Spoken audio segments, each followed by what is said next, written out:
A espiritualidade é uma conexão real e racional com o Criador.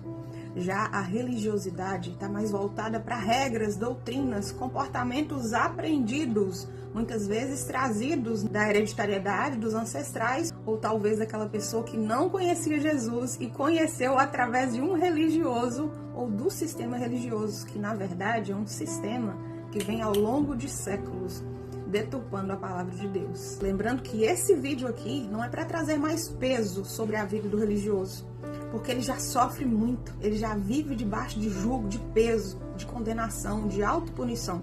O intuito é alertar, é despertar as pessoas para esse tempo. Vamos lá? O religioso se apega à forma e não ao sentido do que faz. Por exemplo, ele prioriza regras, rituais, tradições, sem entender a profundidade, o sentido do porquê está fazendo aquilo. São rituais muitas vezes excessivos por obrigação e não pela conexão real com o Criador. O sentimento do medo é o seu principal motivador e talvez essa seja a parte mais triste da qual realmente o diabo se aproveita. E os abusadores também se aproveitam. Por quê? O religioso vive com medo do inferno, medo de castigo. E ao invés de agir, por amor, por consciência e compaixão, ele sempre age por medo.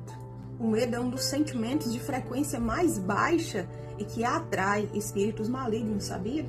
E esse medo de Deus cria na mente do religioso um Deus carrasco e punitivo.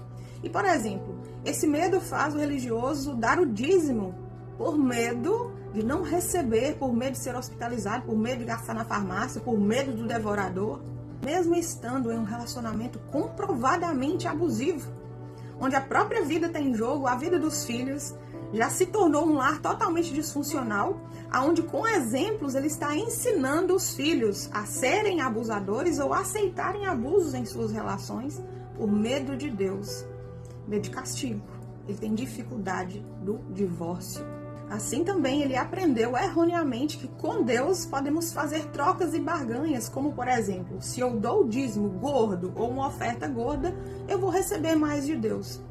Eu vou ser curado por conta dessas obras, por conta dessa entrega, ou receber o que eu preciso pelo que eu dou. O religioso vive de julgamentos moralistas, lembrando que é natural que todos nós, por habilidades cognitivas, façamos análises sobre as pessoas, quando precisamos fazer primeiro sobre nós mesmos.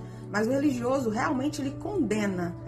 Se não fala, ele condena, ele julga mesmo lá no coração. Ele quer apedrejar e muitas vezes ele deseja mesmo a pena de morte. Ele não entende o quadro biopsicossociocultural, a história das pessoas.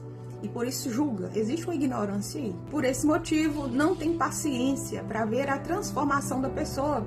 Ele, por exemplo, ele pode cobrar: nossa, irmão, isso não é roupa de sair na igreja, não. Nossa, irmã, essa saia tá muito curta, esse decote tá muito grande para sair na igreja. É aquela pessoa que mais tem preconceito com as pessoas divorciadas e tantas outras situações mais. O religioso vive debaixo de uma culpa excessiva. E a culpa é um outro sentimento de baixa frequência que atrai espíritos malignos, setas e dardos. E aí ele não se sente merecedor do amor, da graça de Deus.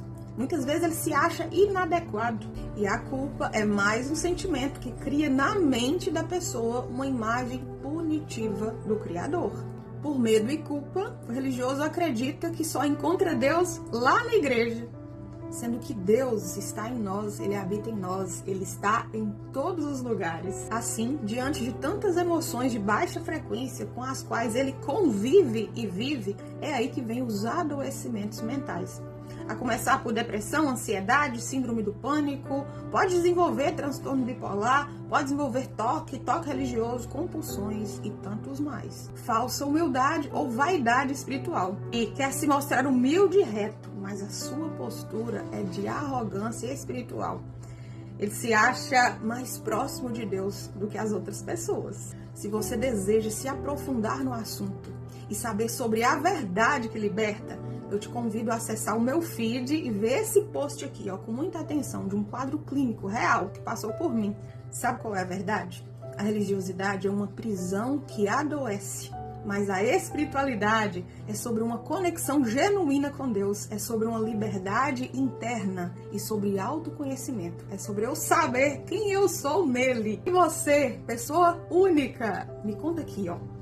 Tá vivendo a sua fé com consciência ou tá seguindo apenas um modelo herdado e aprendido?